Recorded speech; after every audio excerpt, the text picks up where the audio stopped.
think that church needs to be shut down. It's like they have took my child away from me. These people have took my baby away from me. FBI raids Georgia churches near military bases and one outside of Fort Hood. Sources say church was targeting soldiers. The House of Prayers Church in Hinesville was the subject of a raid by FBI agents Thursday morning. The raid took place shortly after 8 a.m.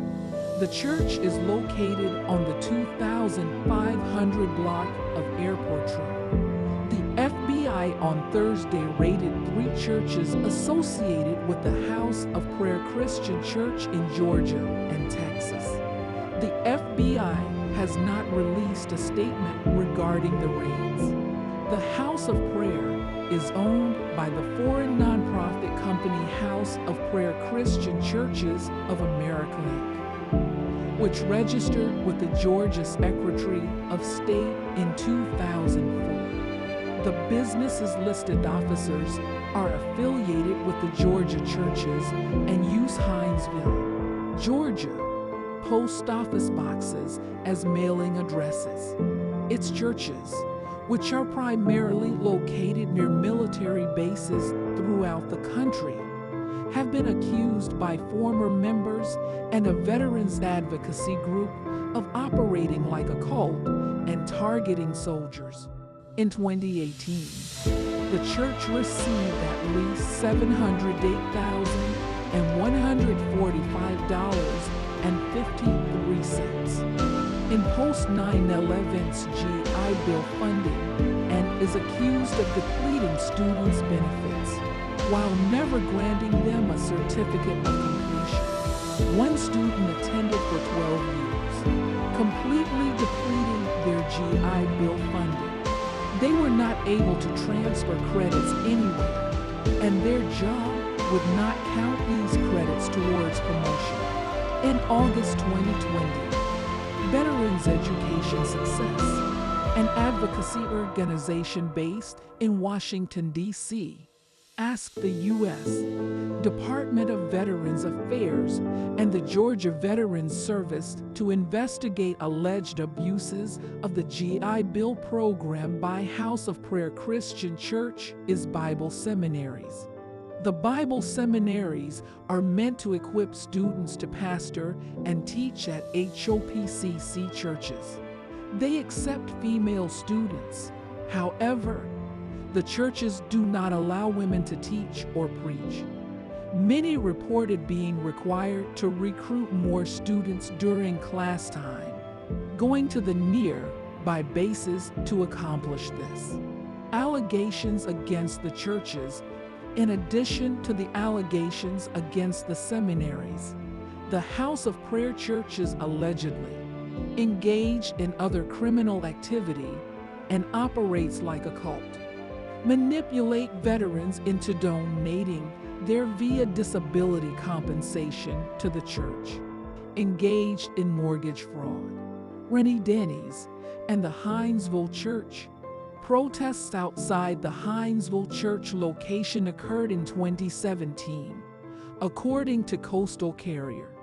Some members regarded the protesters' claims of the church being a cult as unfounded, while those on the picket line told a different story. One former member accused the church is Pastor Rennie Denny's of cutting her son off from her. I think that church needs to be shut down.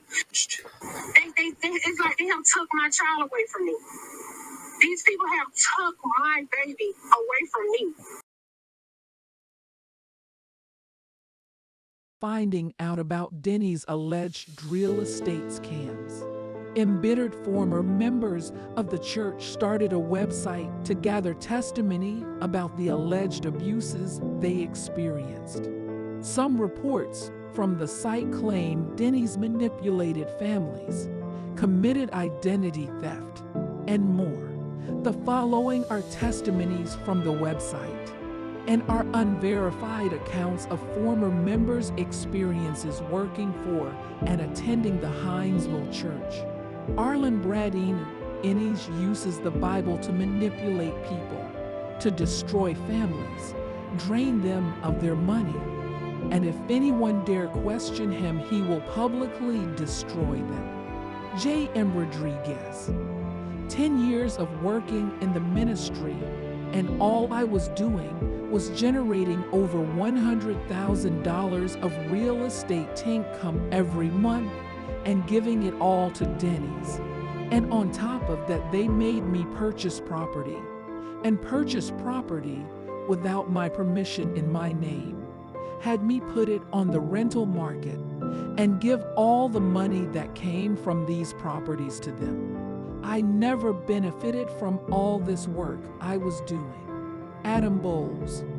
He took over $40,000 from my account, had Julie divorce me and have her move in with him, had Anthony O'Lowens take out credit cards in my name, run the limit up, and never pay. He forced me to pay for a car that he took back from me, have the sheriffs deliver foreclosure paperwork on my house, and the list goes on and on. I had been living off credit cards to where I was over $50,000 in debt and had to default and destroy my credit. Many others have submitted their stories, but none are currently verified. Please comment and subscribe with the comment "I subscribed," and I will personally reply back to you.